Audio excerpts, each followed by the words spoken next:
How does someone become a saint? Is there an application, an investigation, or a required miracle? Here is the Catholic Church's canonization process, explained in 3 minutes. First, the Church does not make someone a saint. God does that through grace. Canonization is the careful process through which the Church recognizes that a person is in heaven and presents that person as a trustworthy model and intercessor. A cause begins after the person has died and a genuine reputation for holiness has developed. Normally, 5 years must pass, although the Pope may waive this waiting period. The local bishop can then request permission to open an investigation. When the cause is formally opened, the candidate receives the title Servant of God. Witnesses are questioned, and the person's writings, correspondence, public actions, and private life are carefully examined. This title does not yet declare heroic virtue or confirm that the person is in heaven.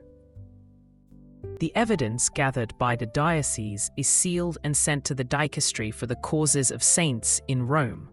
A detailed document called the Positio is examined by historians, theologians, cardinals, and bishops. The process tests the claim of holiness. It does not simply assume it. Cause may follow different paths. Most examine whether someone lived the Christian virtues heroically. Martyrdom concerns a person killed because of hatred for the faith. Another path recognizes someone who freely offered their life for another person out of Christian love. The evidence gathered by the local diocese is sealed and sent to the dicastery for the causes of saints in Rome.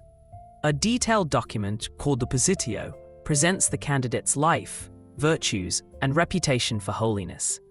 It is carefully examined by historians, theologians, cardinals, and bishops.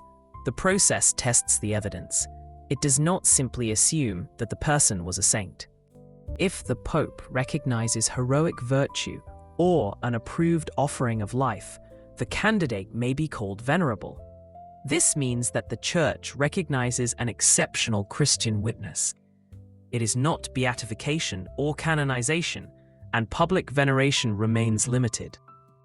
For most non-martyrs, the next stage requires a miracle attributed to the candidate's intercession.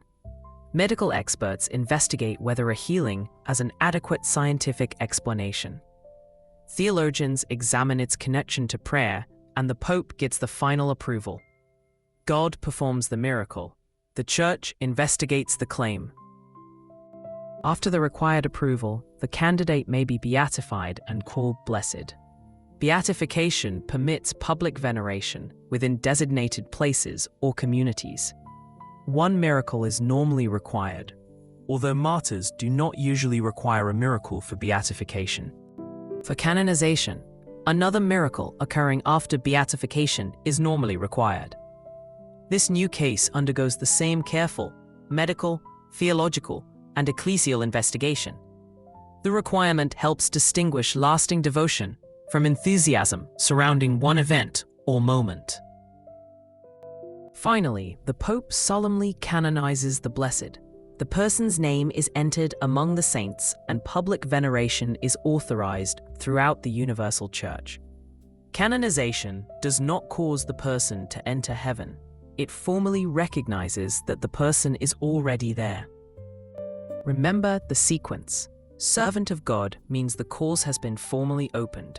Venerable recognizes heroic virtue or an offering of life.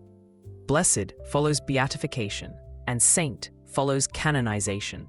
These titles mark stages of recognition, not different levels of heaven. Thank you for watching. Please like, comment, and subscribe for more Catholic concepts explained clearly. The canonization process reminds us that holiness is not reserved for a special few. It is God's call to every one of us. God bless you.